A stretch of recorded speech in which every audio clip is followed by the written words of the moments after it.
Ladies and gentlemen, welcome back to the channel. I am Money Mike, and today we are going to get extreme.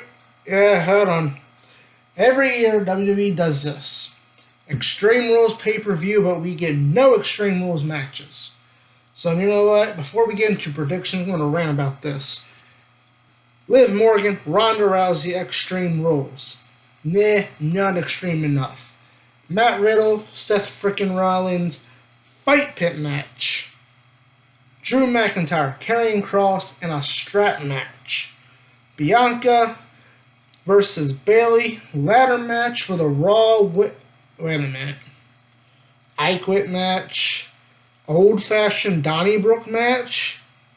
Hold up. Where's my regular rules pay-per-view at? I want Vince McMahon back.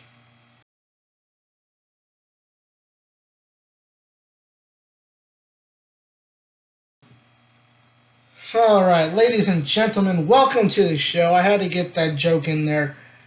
For once, we have a Extreme Rules pay-per-view that actually has extreme stipulations.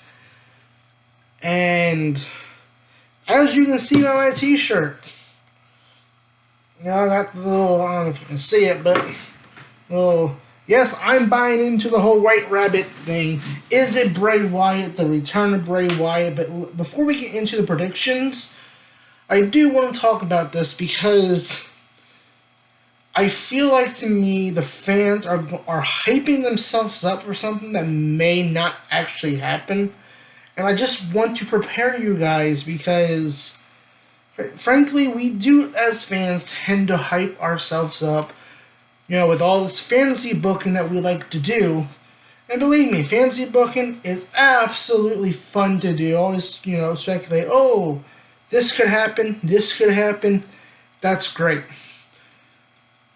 But then we hype ourselves up for, oh, this person should return. And then it doesn't happen, and we boo it, and then we hate WWE. Then we go on Twitter with our friend Mark, and we go, hey, WWE didn't give us what we fantasy booked. So, yes, everything for the White Rabbit is leading towards Bray Wyatt. But a lot of people now are kind of speculating. You know, the word Gacy, Joe Gacy from NXT. Now I'm recording this before. This is Tuesday afternoon before NXT, so I don't know if there are going to be any clues. Perhaps maybe it is Joe Gacy from NXT. Maybe that this whole thing is for, and that we as fans are hyping this up to be Bray Wyatt ourselves, and WWE really hasn't said that it's Bray Wyatt, and we're setting ourselves up for disappointment, not WWE.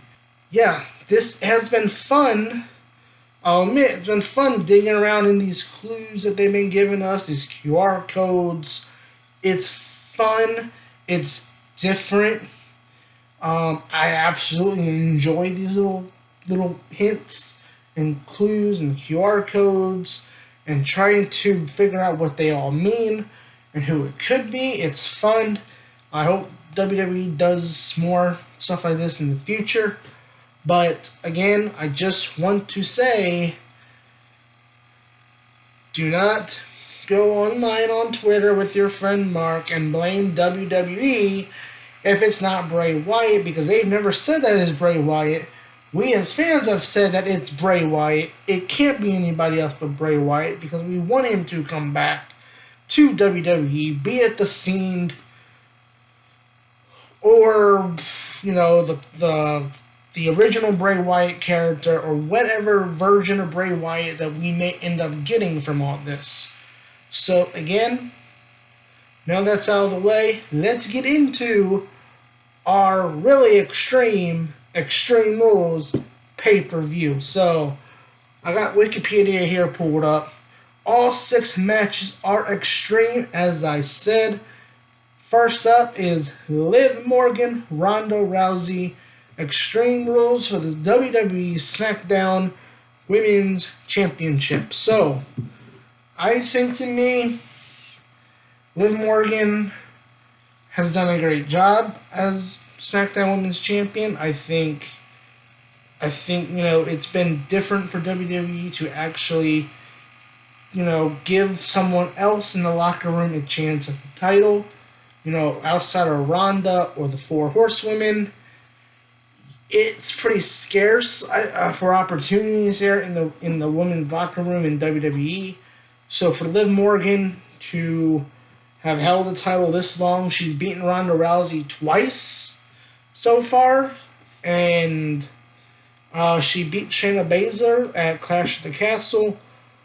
I mean, if they want to have Ronda Rousey win this Saturday Extreme Rules, I can actually see that. I'm actually taking Ronda Rousey to beat Liv Morgan and become the SmackDown Women's Champion once again. And again, that does set up for Charlotte to return and sets up a rematch with Ronda for the title, as we have not seen Charlotte since WrestleMania Backlash when Ronda beat her for the title.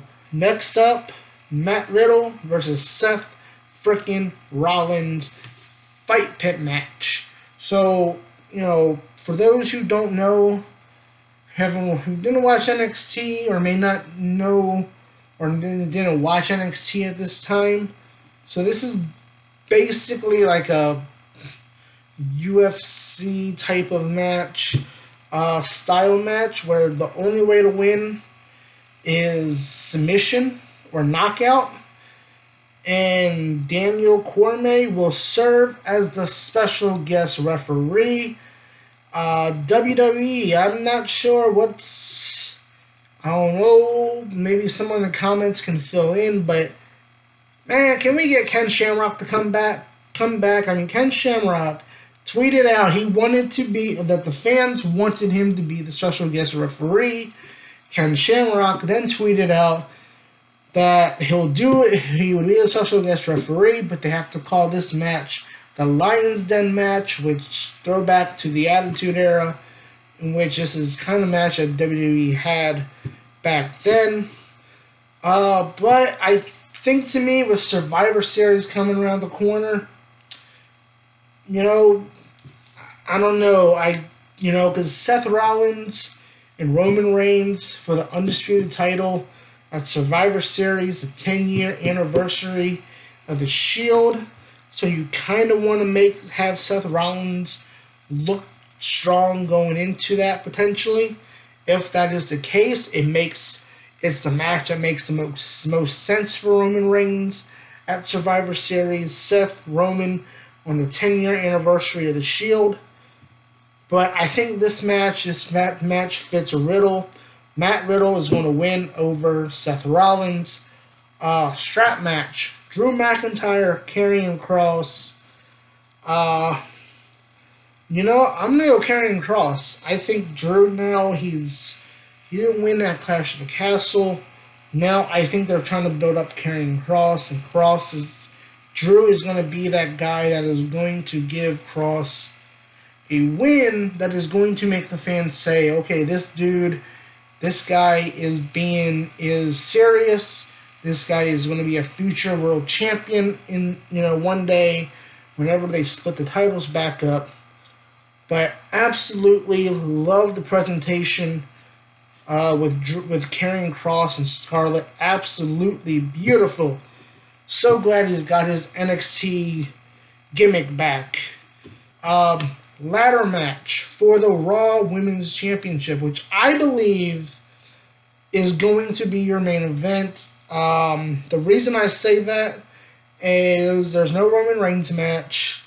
I can't see Drew and Karrion being the main event unless Drew McIntyre was winning and you send the crowd home happy type of thing. Maybe Edge and Finn Balor, but again, I'll get into that a little bit later.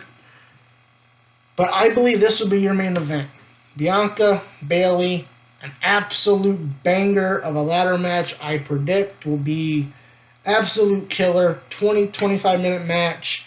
These two women are going to put on a clinic.